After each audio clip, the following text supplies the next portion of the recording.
Hey y'all, okay, this is going to be a video on the fuel system. I've got it plumbed from the back to the front, as I showed you before. Stuff, fittings, lines, I had a lot. This is just left over from previous projects. Some of this is I can't use. There's a fire extinguisher system in here I got from my brother, but I'm not putting a fire extinguisher system on this car. But as you can see, I have plenty of stuff here to route. Fuel line, fuel system. Steel braided line. I had several long pieces of steel tubing. I wanted to run a 1/2 inch to the front, and this is a 1/2 inch line, and I wanted to run a 3/8 return line, and that as well.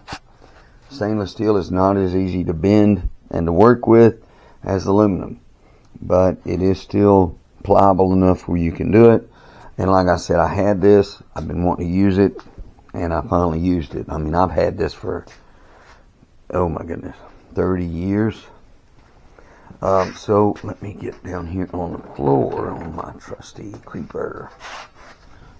I don't even know what brand this is.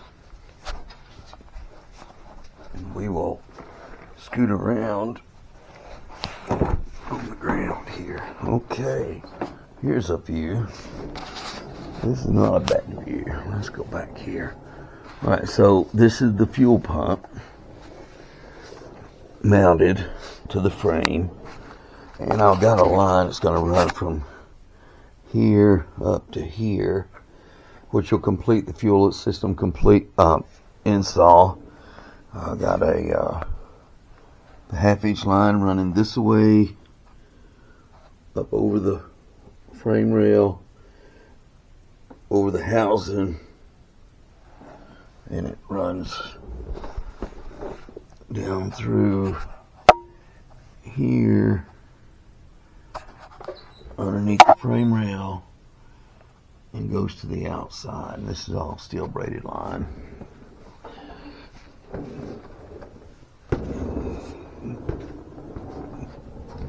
You can see it here.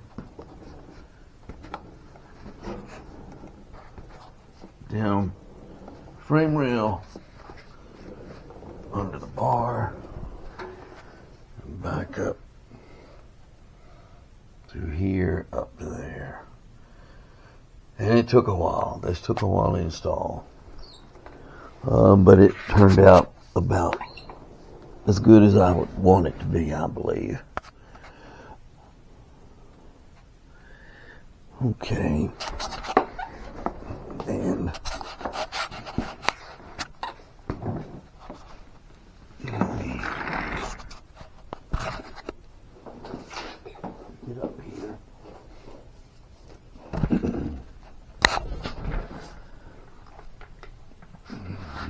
Trying not to shake the camera, but I'm not doing a very good job. This is the top side view.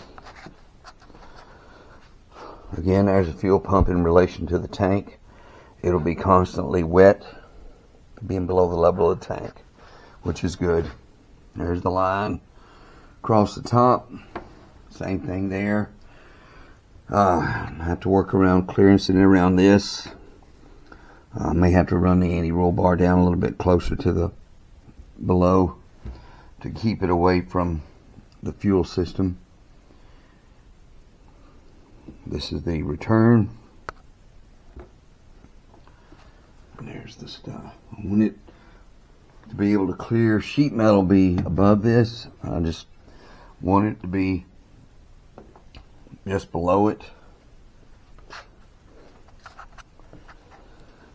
And this is a 1/2 inch line which could stand 60 pounds of pressure, because it's, you know, it's got steel braided hose and stainless lines. It ain't gonna, you know, ain't gonna swell up or blow out. 60 pounds of pressure with a 1/2 inch line will feed a lot of horsepower, you know, 500-600 horsepower easy. And especially with that return line, You need something like that because you want your fuel to the front unimpeded by gravity. You can run a single line, but the single line depends, the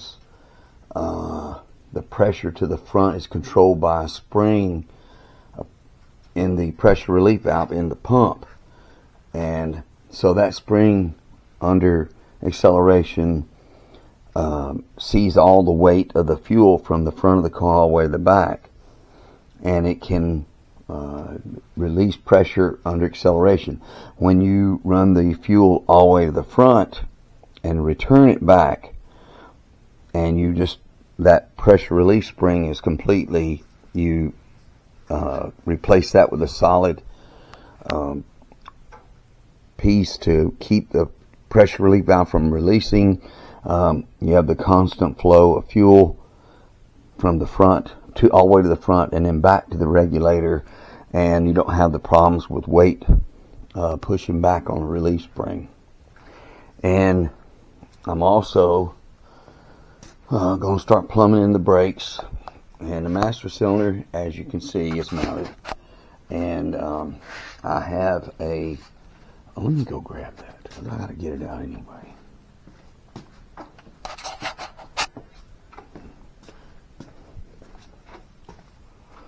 Where is my stuff? Here it is. This is roll control line lock that I'm going to put up at the front on the front brakes. Purpose of that is you can lock the front brakes. This is going to have to be mounted probably in here somewhere. It's got to go between here and the brakes, and it's electrically activated to lock the front brakes for burnouts or just locking the wheels and tires in general. I'll have that in here, and then on the back brakes I will have this is a 10-pound pressure regulator. This keeps residual pressure in the system to the back brakes. Interesting little point here.